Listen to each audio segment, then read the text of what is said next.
Hello everyone. इस video में general science के चैप्टर 5 यानी कि प्रोटिस्टा जो बायोलॉजी का बहुत ही इंपॉर्टेंट टॉपिक हो जाता है, यहाँ से बहुत सारे क्वेश्चंस हमें देखने को मिलते हैं। तो आइए इस वीडियो में इस टॉपिक को कंप्लीट करने की कोशिश करते हैं। आइए सबसे जो ये है प्रोटिस्टा, इसके बारे में जो भी बातें हैं इन सभी को समझने की कोशिश करते हैं।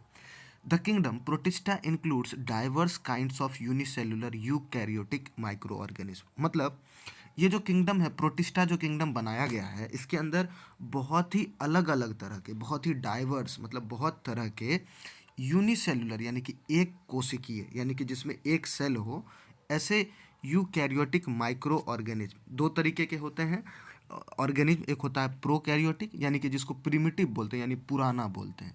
यूकैरियोटिक बोल सकते हैं आप एडवांस वर्जन जो होता है, वो डेवलप्ड जो माइक्रो ऑर्गेनिज्म होते हैं वो। तो प्रोटिस्टा के अंदर एक सेल वाले डेवलप्ड माइक्रो ऑर्गेनिज्म को रखा जाता है। ठीक है, they are usually found in aquatic habitats. मतलब ये जो है ये कहाँ मिलते हैं हमें, तो ये एक्वेटिक यानी कि पानी जल के अंदर रहने वाले जो हैबिटेट है वहाँ पर ये ज़्यादा मात्रा में पाए जाते हैं। The distinct lifestyles exhibited by plants, animals, fungi and reflected in various group of protista। यानी कि ये जो इनका अलग अलग तरीके का जीवन शैली है, लाइफ स्टाइल है, जीवन शैली जो है ये प्लांट में भी देखने को मिलता है यानी कि जो पौधे हैं उसमें भी, एनिमल्स जंतु में भी, और फंगी या फिर फंगाई बोलते हैं इसको, फंजाई बोलते हैं या फंगी बोलिए, इन सभी में जो ये सभी जो है ये सभी प्रोटिस्टा में देखने को मिलते हैं। They have different mode of nutrition यानी कि इनका जो पोषण का मोड है ना, पोषण का जो तरीका है, जैसे हम लोग जनरली बोलते हैं एक होता है ऑटोट्रॉपिक, कुछ होता है हेट्रोट्रॉपिक। ऑटोट्रॉपिक का मतलब होता है उनका जो पोषण होता है वो खुद ही अपना भोजन बना लेते हैं, और हेट्रोट्रॉपिक में वो जो दूसरे पर निर्भर हो। लेकिन प्रोटिस्टा में क्या है ना कि इसके कुछ मेंबर ऑटोट्रॉपिक हैं। ऑटोट्रॉपिक मतलब खुद ही बना लेते हैं अपना भोजन। जैसे कि ऑटोट्रॉपिक हो गए मतलब they are able to synthesize their food, मतलब खुद ही अपना भोजन जो है वो प्रिपेयर करते हैं। जैसे कि एग्जांपल है यूनिसेलुलर एल्गी लाइक यूग्लिना। तो इसका एग्जांपल अगर आप याद रखें प्रोटिस्टा का तो वो होता है यूग्लिना। याद रखिएगा, प्रोटिस्टा में जो ऑटोट्रॉपिक है यानी कि जो खुद ही अपना भोजन बना लेता है उसमें आता है एग्जाम्पल आपका यूग्लिना। अदर आर पैरासाइटिक और सेप्रोफाइटिक। मतलब प्रोटिस्टा के अंदर ऐसा नहीं है कि सिर्फ ऑटोट्रॉपिक होंगे मतलब खुद से भोजन बनाने वाले, कुछ पैरासाइटिक भी होते हैं। पैरासाइटिक का मतलब होता है जो दूसरे पर निर्भर तो रहते हैं लेकिन उसे मारते नहीं। वहीं पर एक और होता है जिसको बोलते हैं सेप्रोफाइटिक। सेप्रोफाइटिक मतलब डेड और मरे हुए मृत जानवर जो है, मृत पशु, मृत पौधे, इन सभी पर जो निर्भर होते हैं उनको बोलते हैं सेप्रोफाइटिक। डेड सड़े गड़े चीज़ों पर जो निर्भर करते हो। On the basis of their modes of nutrition the protistas, ठीक है, are grouped as photosynthetic algae, decomposer like slime moulds and predator like protozoan. मतलब मतलब हो गया कि प्रोटिस्टा जो है ना तीन पार्ट में है। अगर आप बात करें ऑटोट्रॉपिक की तो जैसे एल्गी हमने बताया था जो खुद ही फूड बनाता है अपना, यूग्लिना जिसका एग्जाम्पल था। वहीं पर जो डिकम्पोजर है यानी कि ब्रेक डाउन करने का, डिकम्पोज कर देते हैं जो सड़े गले, सेप्रोफाइटिक जो होते हैं, उसका एग्जाम्पल होगा स्लाइम माउल्ट्स। और जो प्रीडेटर है वो होता है प्रोटोजोअन। तो ये तीन तरीके की चीज़ें हमें देखने को मिलती है। आगे अगर बात करें प्रोटिस्ट एक्चुअल में प्रोटिस्टा जो है इसी के बारे में बातें हो रही है कि protist have membrane bounded organelles as found in eukaryotic cell. यानी कि इसका जो इसके अंदर जो अलग अलग तत्व, मतलब जैसे मान लीजिए कोई सेल है प्रोटिस्टा का, यूनिसेलुलर तो होता है, एक सेल है, तो इसके अंदर अलग अलग चीज़ें जो प्रेजेंट होगी सेल के अंदर, ऑर्गेनेल्स जो प्रेजेंट होंगे, ठीक है। तो इन सभी के चारों तरफ क्या होता है, मेम्ब्रेन हमें देखने को मिलता है। मेम्ब्रेन यानी कि आउटर मेम्ब्रेन उसमें प्रेजेंट होते हैं, उसमें होते हैं। Some protist have hair like cilia और whip like flagella for locomotion. मतलब जो जो प्रोटिस्टा के अंदर जो भी ऑर्गेनिज्म आएंगे तो कुछ में ऐसा भी देखने को मिलता है कि उसमें सिलिया प्रेजेंट होगा या फिर एक ऐसा strength, thin strength hair like structure present होता है। ठीक है, ऐसा हो सकता है कि या तो इसके हेल्प से वो लोकोमोशन करते हों यानी कि मूव करने का काम करते हों। ठीक है, इस तरीके के स्ट्रक्चर उसमें देखने को जरूर मिलेंगे। उसके बाद प्रोटोजोन्स। प्रोटोजोन्स अभी हमने देखा, ठीक है, use pseudopodia for locomotion and ingestion of food. मतलब कि जो प्रोटोजोअन्स है, प्रोटिस्टा के जो पार्ट है प्रोटोजोअन्स, इसमें ना सीडोपोडिया देखने को मिलता है, जिसके हेल्प से वो लोकोमोशन यानी कि मूव करते हैं, एक जगह से दूसरे जगह जाते हैं, और फूड के जो इंजेशन में जो हेल्प करता है वो चीज़ें। प्रोटिस्ट रिप्रोड्यूस एसेक्सुअली और सेक्सुअली बाय सिस्ट फॉर्मेशन, यानी कि इसमें जो है सिस्ट का फॉर्मेशन होता है, इस तरीके से वो लगातार बढ़ते जाते हैं।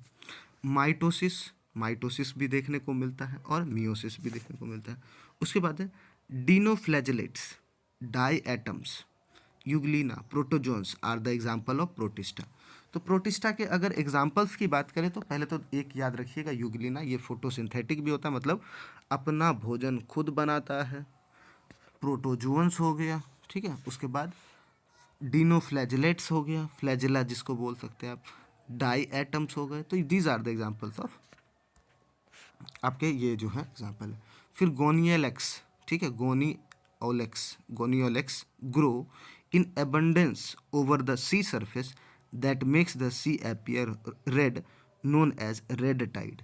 देखिए एक है गोनियोलेक्स, ठीक है, GONYAULAX, गोनियोलेक्स, ठीक है। ये जो है सी के सरफेस पर बहुत ही ज़्यादा अमाउंट में ग्रो कर जाता है, जिसके वजह से कभी कभी जो समुद्र है वो हमें रेड कलर का भी देखने को मिलता है। तो ये भी क्या है, ये भी प्रोटिस्टे के ही एग्जाम्पल है, प्रोटिस्टा ही है। आगे देखिए, अब फंजाई की बात करते हैं, फंगाई बोल सकते हैं, फंगी बोल सकते हैं, ठीक है। तो fungi is the group of organism found in thallus form made of single cell और मैनी सेल्स। मतलब कि जो फंगी है ये एक ऐसा ग्रुप ऑफ ऑर्गेनिज्म है जो कि आप कह सकते हैं या तो एक सेल का बना होता है या बहुत सारे सेल का बना होता है। They have cell wall made up of chitin और सेमी सेल्यूलोज। मतलब कि फंगी जो है इसका जो सेल वॉल होता है, ठीक है, फंगी कवक बोलते हैं हिंदी में, तो ये जो कवक है इसका जो सेल वॉल है, सेल वॉल मतलब होता है सेल भित्ति, सेल वॉल मतलब जो सबसे बाहर वाला लेयर होता है, कोई भी सेल है ना, सेल के सबसे बाहर वाला जो लेयर होता है, सबसे बाहर वाला जो परत होता है, उसी को हम लोग बोलते हैं सेल वॉल। ये किस चीज़ से बना होता है, ये होता है काइटिन या फिर सेमी सेल्यूलोज का बना होता है। There are cells have true nucleus and membrane bounded organelles but lack chlorophyll. इसका न्यूक्लियस भी डेवलप्ड होता है। ट्रू न्यूक्लियस का मतलब हो गया कि जो इसका न्यूक्लियस है उसमें चारों तरफ मेम्ब्रेन बना होगा, ऐसा कुछ, ठीक है। और जो ऑर्गेनेल्स इसके अंदर जो भी और भी छोटे छोटे जो भी ऑर्गेनेल्स प्रेजेंट होंगे उन सभी में क्या होगा, मेम्ब्रेन लगा, मेम्ब्रेन से बाउंडेड होगा, लेकिन उन सभी में क्लोरोफिल नहीं होता। Fungi are the major decomposers, ये जो है बहुत ही मेजर इंपॉर्टेंट डिकम्पोजर होता है, ब्रेक डाउन करने वाला। Essential for the recycling of organic and inorganic material, यानी कि ऑर्गेनिक और इनऑर्गेनिक मटेरियल के रिसाइकलिंग का सबसे एसेंशियल डिकम्पोजर की तरह काम करता है। They are saprotrophic in their mode of nutrition, यानी कि अपने मोड ऑफ न्यूट्रिशन में ये कैसा होता है, सेप्रोट्रॉपिक, मतलब डेड एंड डिकेइंग जो चीज़ें हैं, मतलब सड़ी गली चीज़ें हैं उस पर निर्भर करता है क्या, ठीक है। फंगी जो है वो किस पर निर्भर करेगा, डेड एंड डिकेइंग, ब्रेड हो गया, ये सब चीज़ें जो डिकम्पोजर की तरह काम करता है। ये बहुत ही मेजर डिकम्पोजर, डिकम्पोजर मतलब होता है तोड़ देने वाला, किसी चीज़ को डिकम्पोज करना, ब्रेक डाउन कर देना, ठीक है, तोड़ देना बिल्कुल भी। They absorb nutrients from dead plant and animals and excreta remains. मतलब जो सड़े गले प्लांट्स हैं, मरे हुए मृत पौधे हैं, मृत पशु जो हैं, उसमें से जो न्यूट्रिएंट्स है, एसेंशियल जो भी काम की चीज़ें होंगी, ठीक है, आप कह सकते हैं जैसे उसके अंदर आयरन प्रेजेंट है, विटामिन्स प्रेजेंट है, मिनरल्स प्रेजेंट है, तो उन सभी को ये एब्जॉर्ब कर लेता है, सोख लेता है उन सभी को, और उसी की मदद से वो उसके ऊपर ग्रो करने की कोशिश करता है। They release digestive enzymes into dead and decaying organic matter. मतलब ये क्या करता है, जो सड़े गले जानवर हैं या पौधे हैं, उस वो जो ऑर्गेनिक मैटर है उस पर अपना कुछ डाइजेस्टिव एंजाइम वो रिलीज़ कर देता है, ठीक है। और उसके बाद जो उसमें न्यूट्रिएंट्स होते हैं उन सभी न्यूट्रिएंट्स को वो एब्जॉर्ब करना शुरू कर देता है। तो पहले रिलीज़ करेगा डाइजेस्टिव एंजाइम डेड और डिकेइंग ऑर्गेनिक मैटर में, और फिर न्यूट्रिएंट्स जो भी प्रेजेंट है उसको एब्जॉर्ब करने का काम करता है। सम फंगाई, फम फंजी या फिर फंजाई आर पैरासाइटिक। बहुत सारे ऐसे होते हैं जो पैरासाइटिक होते हैं। पैरासाइट मतलब जो दूसरे का खून ऐसा सोखते हैं, उस, ठीक है, खून सोखते हैं और फिर मतलब उसके जो इंपॉर्टेंट न्यूट्रिएंट्स उसको एब्जॉर्ब भी करेंगे लेकिन मरने भी नहीं देंगे, मारते भी नहीं है, डेड नहीं होता, वो लिविंग होता है। And cause serious diseases in plants and animal. और ये जो पैरासाइटिक होता है इनका नेचर, तो इसके वजह से प्लांट और एनिमल में बहुत ही खतरनाक बीमारियों को भी देखने को मिलता है इस फंगस की वजह से। रिंग वॉर्म जिसका एग्जाम्पल है, आप कह सकते हैं रिंग वॉर्म, ठीक है। देखिए इस फंगस के वजह से कौन कौन से डिजीज होते हैं। रिंग वॉर्म हो गया, दांत जो हो जाता है, गोल गोल ऐसा शरीर पर ऐसा दाना दाना जो हो जाता है। रिंग वॉर्म आप देखते होंगे जो गर्दन पर भी देखने को मिलता है, कभी कभी कुछ लोगों को हो जाता है ना, तो ये हो गया। उसके बाद स्मट। स्मट क्या है, एक फंगल क्रॉप डिजीज है। क्रॉप में यानी कि जो भी आप लगाते हैं चीज़ें पेड़ पौधों में, ये देखने को मिलता है। कुछ सिम्बायोटिक होते हैं, मतलब एक दूसरे पे डिपेंडेंट होते हैं, एक दूसरे पे निर्भर करते हैं। However certain fungi are beneficial and used in many industries. कुछ तो ऐसे भी फंगी होते हैं जो बहुत बेनिफिशियल अच्छे होते हैं, जिसका कि काम बहुत सारे इंडस्ट्रीज़ में भी यूज़ किया जाता है, जैसे प्रोडक्शन ऑफ अल्कोहल, शराब बनाने में भी काम आता है, कुछ एंजाइम्स बनाने में काम आता है, कुछ विटामिन्स बनाने में, ब्रेड बनाने में और एंटीबायोटिक बनाने में भी इनका काम होता है। तो बीमारियां भी हैं, तो कुछ इंडस्ट्रीज इसका यूज़ भी करती है। Some of them are directly used as food. कुछ ऐसे भी फंगी हैं जिनका यूज़ डायरेक्टली जैन भोजन में ही यूज़ किया जाता है, उनको जो भोजन के रूप में लिया भी जाता है, जैसे कि मशरूम। मशरूम भी क्या है, एक फंगी है, लेकिन इसको हम लोग क्या करते हैं, डायरेक्ट फूड में भी यूज़ करते हैं, ठीक है। अब आगे बात करते हैं। There are many types of fungi moulds which grow on bread and fruit. Bread और फ्रूट पे जो ग्रो करते हैं वो कौन होते हैं, वो होते हैं माउल्ड्स।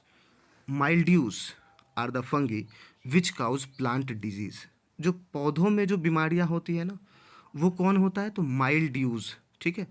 माइल्ड्यूज जो है उसके वजह से पौधों में बीमारियां देखने को मिलती है। Yeast and penicillium are the fungi. यानी कि ये जो ईस्ट है, आप देखते होंगे ईस्ट जो आप कह सकते हैं फर्मेंटेशन करके हम लोग केक वगैरह बनाते हैं ना, ब्रेड वगैरह में, तो जो डो बनाते हैं वो होता है ईस्ट होता है उसमें। उसके बाद पेनिसिलियम जो मेडिसिन है, एंटीबायोटिक है, उसमें भी काम आता है, वो भी है, वो भी फंगी है। Many fungi form a network of thread like structure. बहुत सारे ऐसे हैं कि थ्रेड धागे जैसा स्ट्रक्चर बना लेते हैं, जिनको बोला जाता है हाइफी। और इसी नेटवर्क को हम लोग बोलते हैं माइसिलियम। पहले तो ये नेटवर्क बना रहे हैं, तो ये सभी हैं हाइफी, और जब ये नेटवर्क बन जाए तो इन्हें बोला जाता है माइसिलियम। फंगी रिप्रोड्यूस सेक्सुअली और एसेक्सुअली, दोनों तरीके से ये आगे ग्रोथ करते हैं। Yeast mostly reproduce asexually by budding and fusion. यानी कि आप अगर देखा जाए ईस्ट की बात करें तो इसमें दो प्रोसेस होते हैं जिसके वजह से वो ग्रो करते हैं, मतलब एक से दो तीन चार ऐसे बढ़ते हैं। एक होता है बर्डिंग प्रोसेस या फिर फ्यूजन, ठीक है, किसी भी तरीके से हो सकता है, समटाइम ऐसा भी हो जाता है। In mushrooms sexual reproduction occurs by the formation of spores on the club shaped structure called basidia.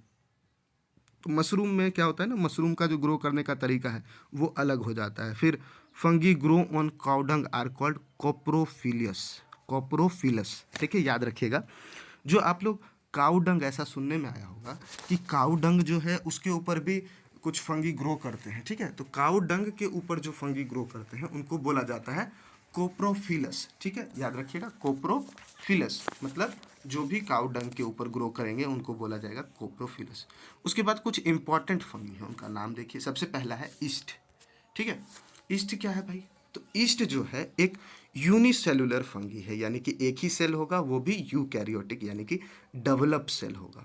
They have no माइसिलियल structure, मतलब माइसिलियम जो नेटवर्क लाइक स्ट्रक्चर है ना, ऐसा कुछ भी देखने को ईस्ट में नहीं मिलता। और most of the yeast are saprophytic, ठीक है, सेप्रोट्रॉपिक। यानी कि ये जो ईस्ट है यूनिसेलुलर फंगी का जो ग्रुप है, ये जो है ज़्यादातर जो है सेप्रोट्रॉपिक नेचर के होते हैं, यानी कि डेड मरे हुए प्लांट एनिमल पर ग्रो करते हैं।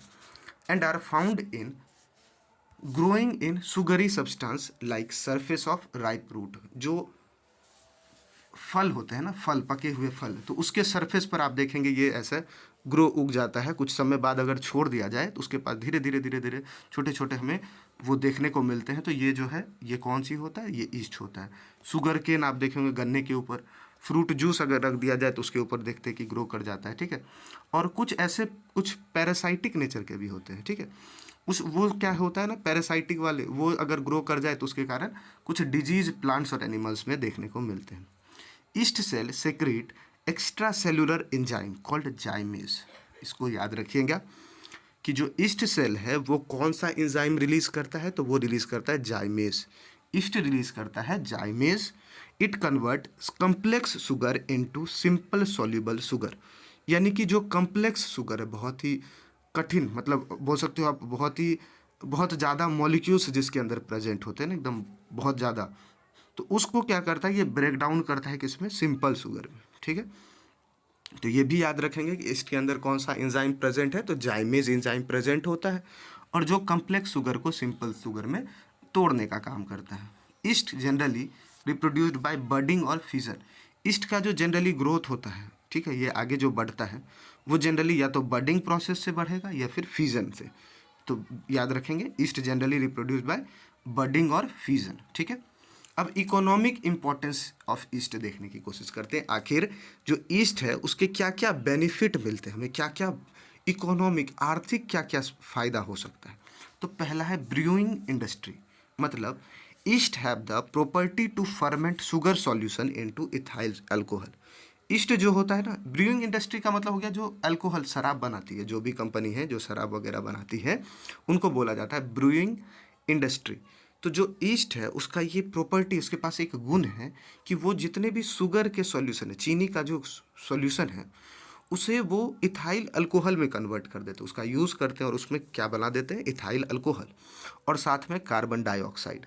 तो यही जो इथाइल अल्कोहल है यही काम आता है जो भी बियर वाइन या जो भी शराब जैसी चीज़ें बनाने हैं उसमें ये मेन प्रोडक्ट होता है। तो so yeast is utilized in brewing industry in the production of alcoholic beverages like beer and wine. इसका मतलब है कि ये जो ईस्ट की प्रॉपर्टी है कि उसके अंदर एक एंजाइम प्रेजेंट होता है जिसको बोलते हैं जाइमेज, तो उसके हेल्प से वो कम्प्लेक्स शुगर को सिंपल शुगर में बदलता है और साथ ही ये जो शुगर है उसे कन्वर्ट करता है इथाइल अल्कोहल में, और ये कन्वर्जन की वजह से इसे अल्कोहल इंडस्ट्री यानी कि ब्रूइंग इंडस्ट्री में यूज़ किया जाता है। और क्या है, तो बेकिंग इंडस्ट्री में भी इसका यूज़ होता है। कैसे, in bakery bakers yeast is used to make the dough soft and spongy, यानी कि जो ईस्ट है उसका रोल होता है, जो डो है, जो भी आपने आटा ऐसा बांध के रखा है, ठीक है, उस जो आटा आपने रखा, आटा बनाने के लिए ब्रेड, उसको सॉफ्ट और स्पंजी बनाने का काम कौन करता है, ईस्ट करता है। क्यों, क्योंकि जो ईस्ट है वो रिलीज़ करता है कार्बन डाइऑक्साइड, और वो गैस जब इसके अंदर प्रेजेंट हो तो वो डो को सॉफ्ट और स्पंजी बना देते हैं। It change the texture and flavour of the baked product, ये जो है टेक्सचर और फ्लेवर जो है बेक्ड प्रोडक्ट का वो भी चेंज कर देते हैं। ठीक है, सैक्रोमाइसिस सेरेवाइजे, ये जो सैक्रोमाइसिस सेरेवाइजे है ये इसे बोला जाता है बेकर्स ईस्ट। याद रखिएगा इसको, saccharomyces cerevisiae saccharomyces cerevisiae is known as baker's yeast. तो ये इंपॉर्टेंट हो सकता है, आपको याद रखना चाहिए कि बेकर्स ईस्ट किसे बोलते हैं, Saccharomyces cerevisiae is known as baker's yeast. ठीक है, उसके बाद curing, yeast are also used for curing of cocoa beans. ये जो कोकोआ बीन्स है इसके क्यूरिंग में भी काम आ जाता है ईस्ट। ठीक है, और क्या यूज़ है, other products, yeast are used to obtain glycerol, fatty acid, acetic acid, succinic acid. Some yeasts are used to obtain vitamin B. तो विटामिन बी के लिए भी यूज़ करते हैं, तो कभी यूज़ करते हैं ग्लाइसरॉल के लिए, कभी fatty acid, acetic acid, succinic acid, और साथ में कोकोआ बीन्स के क्यूरिंग में भी इसका यूज़ किया जाता है। ठीक है, आगे चलिए, आगे समझते हैं। आगे है हमारा हार्मफुल इफेक्ट्स ऑफ ईस्ट, यानी कि जो ईस्ट है उसके हार्मफुल इफेक्ट्स क्या हो सकते हैं। सबसे पहला, स्पॉइलेज ऑफ फूड, फूड को खराब करने का काम करता है। Being saprotrophic, east often grow on various food stuff, बहुत सारे ऐसे फूड स्टफ है जिसके ऊपर ईस्ट ग्रो कर जाता है, और फिर they spoil the food and make unfit for consumption, यानी कि ये जो ऐसे ही फूड स्टफ जो खाने की चीज़ें हैं उस पर अगर आपका ईस्ट उग जाए तो ईस्ट उगने के बाद जो आपका खाना है वो आपके लिए अनफिट हो जाएगा, बहुत ही बेकार हो जाएगा, उसमें अगर खाएंगे तो हो सकता है आपको उससे बीमारी भी हो जाए। तो plant disease, some yeast cause diseases in plant, कुछ ऐसे भी ईस्ट होते हैं जो प्लांट में ही डिजीज, प्लांट में जिसके कारण डिजीज हो जाए, जैसे कि टोमेटो, टमाटर में अगर कोई बीमारी हो जाए तो कौन से ईस्ट के कारण होता है, तो नेमेटोस्पोरा लाइकोपर्सिसी। तो नेमेटोस्पोरा जो है ये निमेटोस्पोरा जो है ये तीनों में आप देखिए, चाहे आप टमाटर की बात करें, कॉटन की बात करें या गार्डन बीन्स की बात करें, इन सभी में नेमेटोस्पोरा तो कॉमन है। तो आपको याद क्या रखना है, लाइकोपर्सिसी अगर है टोमेटो के लिए है, ठीक है, लाइकोपर्सिसी फॉर टोमेटो। कॉटन की बात करें तो गॉसिपीसी, ठीक है, कॉटन के लिए गॉसिपीसी। और गार्डन बीन्स के लिए फेजियोली, गार्डन बीन्स के लिए फेजियोली। और टोमेटो के लिए लाइकोपर्सिसी, टोमेटो के लिए लाइकोपर्सिसी। और कॉटन के लिए गॉसिपीसी, कॉटन के लिए गॉसिपीसी, ठीक है। अब बात करते हैं डिजीज इन ह्यूमन, आदमी मानव में जो बीमारियां होती है ना, तो मानव में कौन कौन सी बीमारियां होती हैं, lesson of respiratory organ, skin and external organ. तो ये किसके वजह से होता है, ठीक है, रेस्पिरेटरी ऑर्गन में कुछ बीमारी हो जाए, स्किन में हो जाए या एक्सटर्नल ऑर्गन में, तो ये होता है क्रिप्टोकोकस नियोफॉर्मेंस, क्रिप्टोकोकस नियोफॉर्मेंस नाम के ईस्ट से होता है। इन्फ्लेमेशन ऑफ जेनिटिलिया, यानी कि यहाँ पर इन्फ्लेमेशन टाइप का हो जाए तो वो होता है कैंडिडा एल्बिकेंस, कैंडिडा एल्बिकेंस, ठीक है। मेनिनजाइटिस या फिर ब्रेन ट्यूमर जो अगर हो जाए, ब्रेन के अंदर अगर ट्यूमर हो जाए किसी के, ठीक है, तो वो किसके वजह से होता है, वो होता है क्रिप्टोकोकस नियोफॉर्मेंस।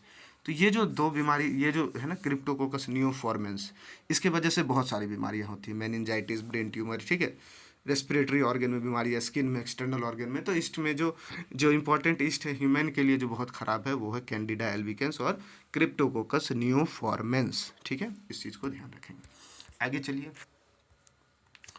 अब है अगला जो फंगस है वो है एस्परजिलस। एस्परजिलस जो है वो क्या होता है, this fungus are commonly called black smoky और ब्रेड माउल्ड। ब्रेड के ऊपर जो ग्रो करता है, ब्रेड सबके ऊपर आप देखते होंगे जो वो छोटा छोटा वाइट कलर का जो आ जाता है, उसी को बोला जाता है। मतलब आप देखेंगे ब्रेड जब खराब होने लगता है तो काले रंग का एक छोटा छोटा सा उस ब्रेड के ऊपर ग्रो कर जाता है, आप देखते होंगे ये चीज़, उसी को बोला जाता है ब्लैक स्मोकी या फिर ब्रेड माउल्ड भी बोल सकते हैं या एस्परजिलस भी बोलते हैं। इट फाउंड ग्रोइंग ऑन डंग, ये कहाँ पर हमें दिखता है ग्रो करता हुआ, तो डंग में, ठीक है, वुड में, लकड़ी के ऊपर, ब्रेड पे, बटर पे, लेदर बूट पे, जैम पे, सिरप पे, इन सभी जगह पे हमें देखने को मिलता है। लकड़ियाँ, ब्रेड, बटर, लेदर का अगर कोई जूता है तो उसके ऊपर जैम है, ब्रेड जैम, तो उसके ऊपर सिरप है, तो उसमें the fungus is mycelial consist of branched septate hyphae. ये जो फंगस इसके ऊपर ग्रो करता है ना, ये माइसिलियल यानी कि चेन, एक ऐसा ना चेन जैसा नेटवर्क लाइक स्ट्रक्चर बना लेता है, ठीक है।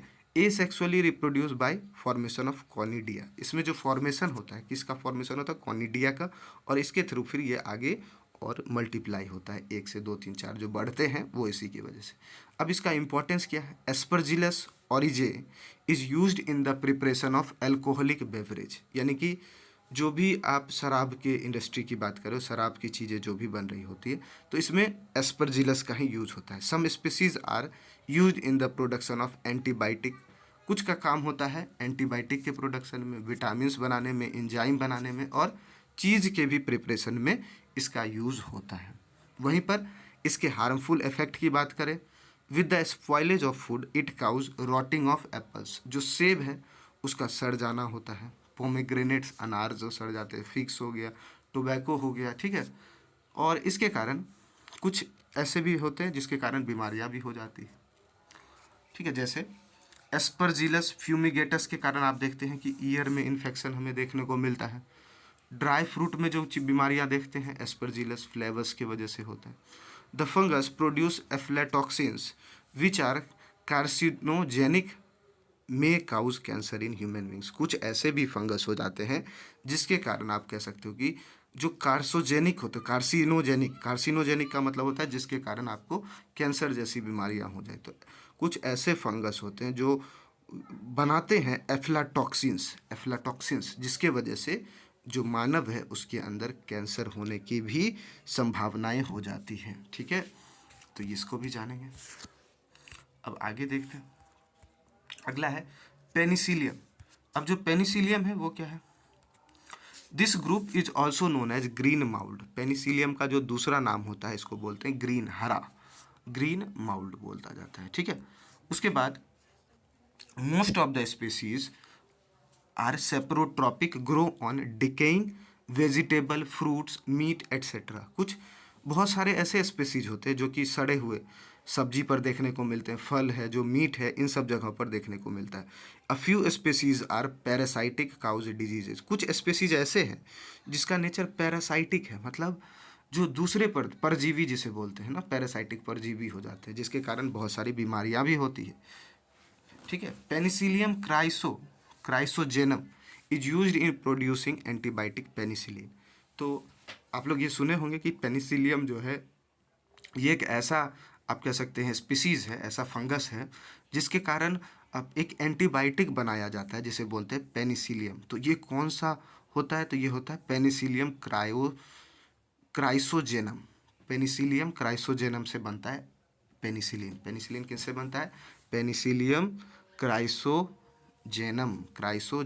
Earlier this drug is obtained by Penicillium notatum. पहले ये ड्रग कहाँ से ऑब्टेन किया जाता था? तो ये ऑब्टेन किया जाता था पेनिसिलियम नोटेटम से, ठीक है। Penicillium camemberti hydrolyse season of, ठीक है, season of butter and fat which add flavour to cheese. Flavour जो चीज़ में ऐड करते हैं ना, तो जो पेनिसिलियम यूज़ करते हैं वो होता है पेनिसिलियम कैमेम्बर्ती, जो कि केजीन जो है, सीजीन जो है बटर और फैट में, उसको हाइड्रोलाइज कर देता है, उसको मिला देता है, डिसॉल्व कर देता है, कैमेम्बर्ती जो है, पेनिसिलियम कैमेम्बर्ती। अब है अगला, वो है neurospora. These are known as pink bread mould. इसे क्या बोलते हैं? पिंक ब्रेड माउल्ड बोलते हैं। The fungus is mostly saprotrophic. ये कैसा होता है? सेप्रोट्रॉपिक होता है। Many species of neurospora is used as convenient organism for the study of genetics. Genetics के स्टडी के लिए जो हम लोग जो कौन सा ऑर्गेनिज्म को यूज़ करते हैं वो है न्यूरोस्पोरा, ठीक है। Neurospora genetics, study of genetics, ठीक है, इसमें हेल्प होता है। मशरूम ग्रुप ऑफ बेसिडोमाइसिट्स, ठीक है, basidiomycetes include an edible fungus mushroom known as agaricus. Mushroom में जो है एक एडिबल फंगस मशरूम होता है जिसे बोला जाता है Agaricus. It is also known as field mushroom. जो एगैरिकस है इसी को बोला जाता है फील्ड मशरूम भी बोला जाता है, ठीक है। इसको आप ओपन फील्ड में ग्रो कर सकते हैं। Dead and decaying matter like wooden log, लकड़ी का जो सड़ा हुआ टुकड़ा है, मैन्योर हो सकता है, इन सभी पर जो ग्रो करते हैं ओपन फील्ड में, तो इनको बोला जाता है Agaricus. Some species of Agaricus are poisonous. कुछ तो ऐसे भी हैं मशरूम जो बहुत ज़्यादा पॉइजनस भी होते हैं। The mycelium of fungus remain attach to the substratum. ये जो माइसिलियम है फंगस का वो सबस्ट्रेटम से अटैच्ड होता है, ठीक है। तो ये बातें हैं। Above the substratum umbrella shaped fruiting body is seen visible from outside. अब बात करते हैं लाइकेंस की। Lichens are the permanent association of a fungus and an alga. ये जो फंगस है और जो एल्गा है ये दोनों एसोसिएटेड होते हैं, तो इनको बोलते हैं lichens. Fungal component of lichen is called mycobiont. तो जो फंगल कंपोनेंट, एक लाइकेन में दो चीज़ें होती है, एक फंगस होता है, दूसरा एल्गा होता है, यानी कि एलजी होता है, ठीक है। ये दो बातें तो होती है। इसमें जो फंगल कंपोनेंट है उसे बोलता है माइकोबियोंट। जो एल्गल कंपोनेंट है, जो एल्गी कने उसमें प्रेजेंट होता है, उसको बोलते हैं फाइकोबियंट, माइकोबियोंट और फाइकोबियोंट। तो जो फंगस है उसको बोलते हैं माइको बोल सकते हैं आप, और एल्गी जो है उसको बोल सकते हैं फाइको। माइको और फाइको दोनों जुड़ा रहता है। Both have symbiotic association in which fungus provide protection from unfavourable condition. जो फंगस है वो क्या करता है? वो प्रोटेक्शन प्रोवाइड करता है अनफेवरेबल कंडीशन से। वहीं पर जो फंगस है वो वाटर वेपर को एब्जॉर्ब करने का भी काम करता है। The alga provide food prepared by photosynthesis help in with the help of chlorophyll. तो ये जो एल्गा है यानी कि एल्गी जो है वो क्या प्रोड्यूस करता है? वो फूड प्रिपेयर करता है जिसे फंगस भी यूज़ करता है। If the algal component is cyanobacteria it fix atmospheric nitrogen. यानी कि अगर एल्गी जो है वो साइनोबैक्टीरिया है, ब्लू ग्रीन एल्गी है, तो वो क्या करेगा? वो एटमॉस्फेरिक नाइट्रोजन को फिक्स करने का भी काम होता है। The lichens which grow on stone is called saxicoles. यानी कि जो लाइकेंस स्टोन पर ग्रो करते हैं उनको सेक्सिकोल्स भी बोला जाता है। The lichens which grow on the bark of the tree is called corticoles. यानी कि जो ट्री के बार्क पर ग्रो करते हैं उनको बोला जाता है corticoles. Lichens do not grow in smoky industrial area where the atmosphere is polluted. जो लाइकेन है आप इस तरीके से पता कर सकते हैं कि लाइकेन अगर आपको किसी एरिया में नहीं दिखता है, किसी इंडस्ट्रियल एरिया में, तो आप समझ जाएं कि वहाँ का एटमॉस्फेयर जो है बहुत ज़्यादा पॉल्यूटेड है। तो इसका यूज़ भी किया जाता है। लाइकेन एक इंडिकेटर का काम करता है जो कि ये बताता है कि यहाँ के एटमॉस्फेयर जो है वो पॉल्यूटेड है कि नहीं। Decrease in lichen population indicates air pollution in that area. जितना कम लाइकेन का पॉपुलेशन होगा उतना ही ज़्यादा समझा जाएगा कि यहाँ के एयर में पॉल्यूशन प्रेजेंट है। ठीक है, यह है माइकॉर्हिजी। माइकॉर्हिजी का मतलब it represents the mutualistic symbiotic association between root system of higher plant, ठीक है, higher plant and fungal hyphae. मतलब ये जो है हायर प्लांट और फंगल हाइफी के बीच जो रिलेशन बताने का काम करता है ना, ये होता है mycorrhizae. The root cells and fungi directly transmit nutrient to each other. ये जो रूट सेल्स हैं और जो फंगी है ये डायरेक्टली ट्रांसमिट करते हैं न्यूट्रिएंट एक दूसरे को। ठीक है, तो ये माइकॉर्हिजी के बारे में बातें हो गई। तो उम्मीद है ये जो प्रोटिस्टा टॉपिक था हमारा, सॉरी, ये जो हमारा पूरा टॉपिक था प्रोटिस्टा पर बेस्ड, ये आपको समझ आ चुका होगा। यहाँ तक देखने के लिए बहुत बहुत धन्यवाद।